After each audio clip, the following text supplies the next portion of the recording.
أعوذ بالله من الشيطان الرجيم بسم الله الرحمن الرحيم نحمده ونصلي على نبيه الكريم أما بعد عزیزان گرامی، میرے معزز سامعین، خواتین و حضرات،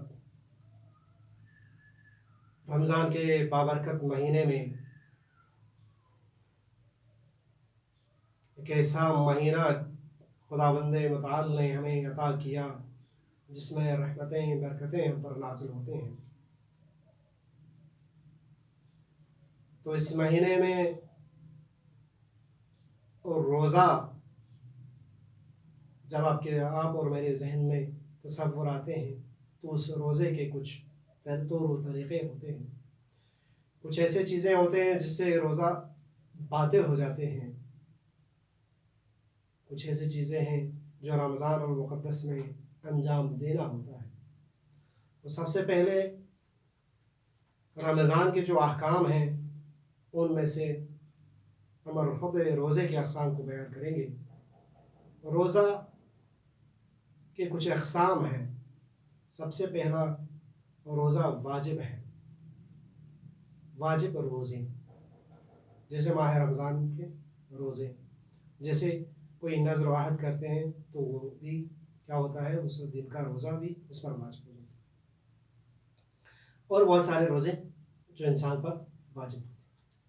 دوسرا روزہ مستحبی ہے۔ مستحب روزے کچھ دنوں میں، کچھ ایام میں مخصوص وہاں پر روزہ رکھنا مستحب ہے، جیسے عید غدیر کے دن روزہ رکھنا مستحب ہے، جیسے ماہ رجب میں روزہ رکھنا مستحب ہے، ماہ شعبان میں روزہ رکھنا مستحب ہے۔ کچھ روزے کی تیسرے قسمیں کیا ہے؟ روزے کے تیسرے قسمیں مکروہ ہے، مکروہ روزے، یعنی جس دن روزہ رکھنا اچھا نہیں ہے، نہ رکھیں تو بہتر ہے، جیسے عاشورہ کے دن روزہ رکھنا کیا ہے، مکروہ ہے، یعنی نہ رکھیں تو بہتر ہے۔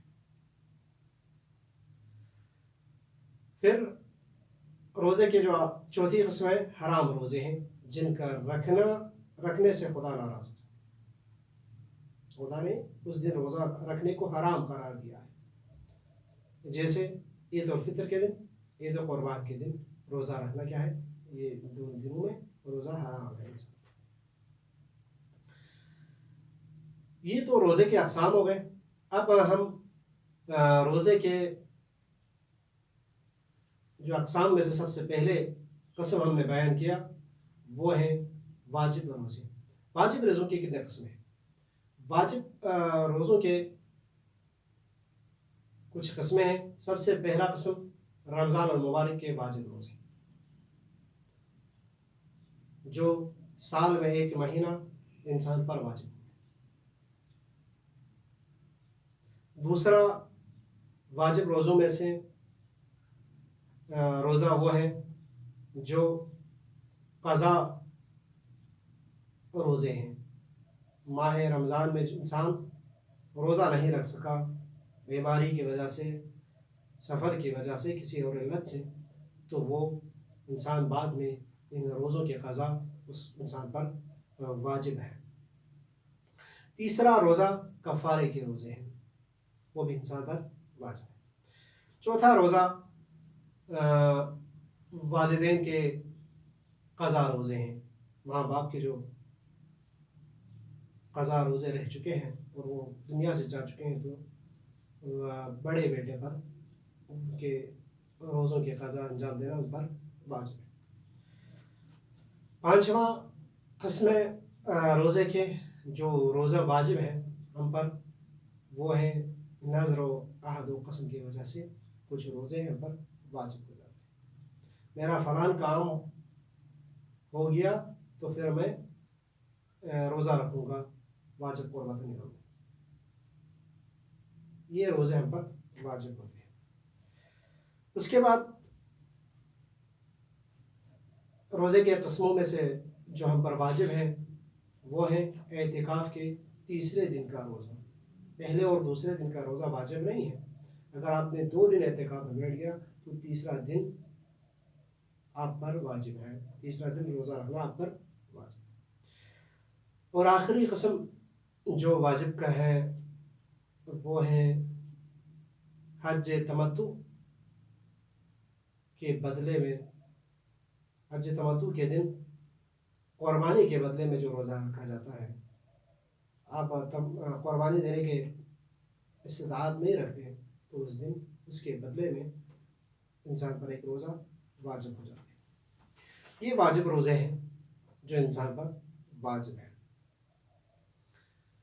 اب یہ ذہن میں آ جاتے ہیں تو یہ کس قسم کے انسان پر واجب ہے، کب انسان پر واجب ہوتے ہیں، کس حالت میں انسان پر واجب ہے؟ تو اس کے کچھ شرائط ہیں، وہ شرائط میں آپ کو روزہ رکھنے والے کے لیے سب سے پہلے وہ کیا ہے، وہ بالغ ہونا شرط ہے۔ ایک بچے پر، ایک بچی پر روزہ واجب نہیں جب تک وہ 9 سال یا 15 سال، لڑکا ہے تو 15 سال اور لڑکی ہے تو 9 سال کا ہو جائے تو پھر اس پر روزہ واجب ہو جائے۔ دوسرا شرط یہ ہے کہ وہ عاقل بھی ہو، اچھے اور برے میں تمیز رکھتا ہو، اس پر روزہ واجب۔ تیسری صورت شرط یہ ہے کہ وہ قدرت بھی رکھتا ہو، ایزا بچہ نہ ہو جو ضعیف ہو، نحیف ہو، وہ روزہ برداشت نہ کر سکتا ہو۔ روزے رکھنے کے لیے اس میں جسمانی طور پر طاقت بھی ہونا چاہیے۔ چوتھی صورت یہ ہے کہ روزہ رکھنے کی شرط یہ ہے کہ روزہ رکھنے والا بے ہوش نہ ہو، باہوش ہو، ہوش عقل سے عاقل ہونا چاہیے۔ بے ہوش ہو تو پھر عقل ضائع ہو جاتی ہے، اس صورت میں اس پر روزہ واجب ہے۔ پانچویں صورت شرط یہ ہے کہ انسان مسافر نہ ہو، اگر مسافر ہے تو پھر اس پر روزہ واجب نہیں۔ اور چھٹی قسمیں حیض اور نفاس کی حالت میں روزہ نہیں رکھ سکتے۔ اذان صبح سے پہلے اسے حیض اور نفاس اور جنابت کی حالت سے باہر آ جائے، پھر جا کے اس پر روزہ واجب۔ آخری قسم کہ اس بندے کے لیے جو روزہ رکھ رہے ہیں اس کے لیے واجب یہ ہے، روزہ رکھ سکتے ہیں کہ وہ روزہ اس کے لیے ضرر نہ ہو، نقصان دہ کا باعث۔ روزہ رکھنے سے وہ ضعیف ہو رہا ہو، روزہ رکھنے سے اس کے لیے کوئی بیماری میں اضافہ کرے تو پھر اس بندے کے اوپر روزہ رکھنا واجب نہیں ہے۔ بس اسی کے ساتھ ہی آج کے لیے اتنا ہی کافی ہے۔ تو خداوند عالم سے ہم دعا کرتے ہیں پاک پروردگارا محمد و آل محمد کے صدقے میں ہم سب کی گناہوں کو بخش دیں، اور رمضان میں جو عبادت ہم انجام دے رہے ہیں پاک پروردگار اپنے درگاہ میں قبول و منظور فرما، آمین۔